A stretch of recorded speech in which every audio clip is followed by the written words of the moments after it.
Dear students of class 12th, Assalamu alaikum. Today we are going to discuss the electronic configuration of transition elements. You know that transition elements is a special group of elements that are present in the d block of the periodic table. They have incomplete d orbitals. Students, इनका d orbital incomplete होता है. इसका मतलब है कि d orbital में 1 से लेकर 9 तक इलेक्ट्रॉन्स पाए जाते हैं. फॉर एग्ज़ाम्पल आयरन, जिसका एटॉमिक नंबर जो है वो 26 होता है, तो इसका इलेक्ट्रॉनिक कन्फिगुरेशन 1:2, 2:2, 2p6, 3:2, 3p6, 4:2 और 3d6 होगा. इसमें आप देख सकते हो कि 3d6 में जो इलेक्ट्रॉन्स हैं वो 6 हैं और चूँकि डी में टोटल 10 इलेक्ट्रॉन आ सकते हैं. अब ये इनका इनकम्प्लीट डी ऑर्बिटल है, इसलिए आयरन जो है ये एक ट्रांजिशन एलिमेंट है. Some have empty or complete d orbitals in ionic state. लेकिन इनमें से कुछ ऐसे होते हैं कि जब ये आयनिक स्टेट में होते हैं, कुछ इलेक्ट्रॉन लूज़ कर जाते हैं, उनके बाद फिर या तो इनका डी ऑर्बिटल इनकम्प्लीट हो जाता है, एम्प्टी हो जाता है कम्प्लीटली, उसमें ज़ीरो इलेक्ट्रॉन हो जाते हैं, या वो कंप्लीट हो जाता है. मकसद है कि उसमें 10 इलेक्ट्रॉन पूरे होते हैं.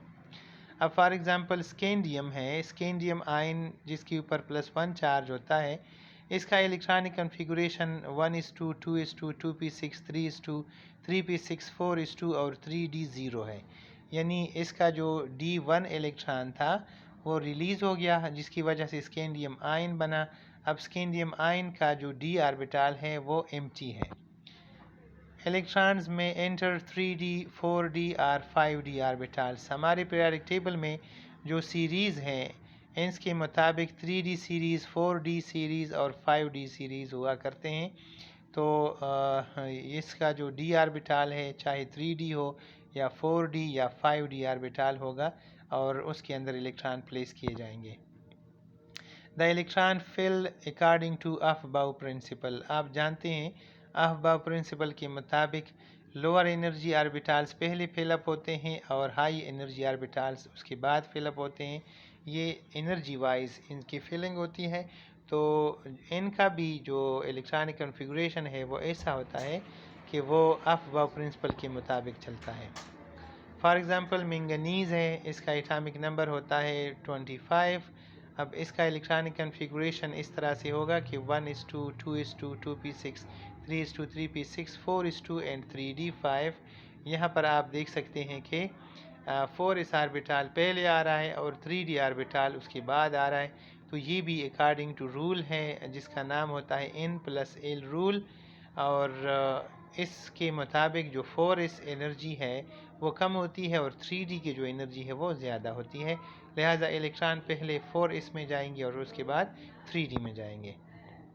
But some disobey this principle like chromium and copper. कुछ ऐसी भी होते हैं कि जैसे क्रोमियम है या कॉपर है वो इलेक्ट्रॉनिक कन्फिगुरेशन जो नॉर्मल होता है उसको डिसओबे करते हैं.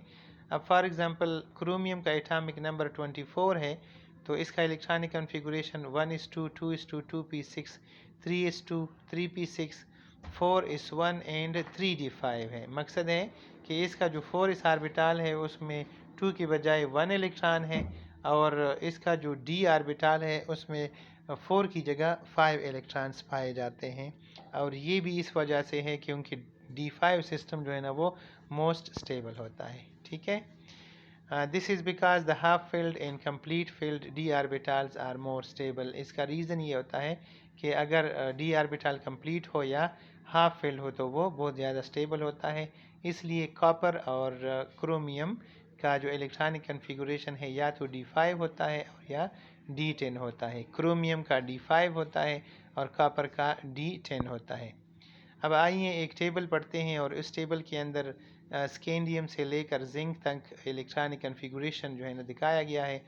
फॉर एग्ज़ाम्पल पहला जो है वो स्केंडियम है, इसका एटॉमिक नंबर 21 है. अब इसका इलेक्ट्रॉनिक कन्फिगुरेशन जो है वो आर्गन के बाद 3d1 और 4:2 होगा. टाइटेनियम का 22 है, लिहाजा ये 3d2 और 4:2 होगा. इसके बाद वेनेडियम है 23, तो इसका 3d3 और 4:2 होगा. क्रोमियम का 3d5 और 4s1 है. स्पेशल केस है। मैंगनीज़ का 3d5 और 4:2 है। इसके बाद आयरन का 3d6 है, कोबाल्ट का 3d7 है। इसके बाद जो है निकल का 3d8 है, कॉपर का 3d10 है। इंस्टेड ऑफ d9 इसका d10 हो जाता है, और जिंक का भी 3d10 है। ठीक है। इसके अलावा जो इनके आयन्स होते हैं, आप देख सकते हैं कि स्कैंडियम +1 इसका जो इलेक्ट्रॉनिक कन्फिगरेशन होगा, इसका 3d1 और 4s1 होगा। टाइटेनियम +2 है, इसका 3d2 होगा। 4s2 के दोनों इलेक्ट्रॉन रिलीज़ होंगे, एंड सो ऑन। आप इनको देख सकते हो और इनके इलेक्ट्रॉनिक कन्फिगरेशन भी आप पढ़ सकते हो, यहाँ से आप पढ़ लीजिए।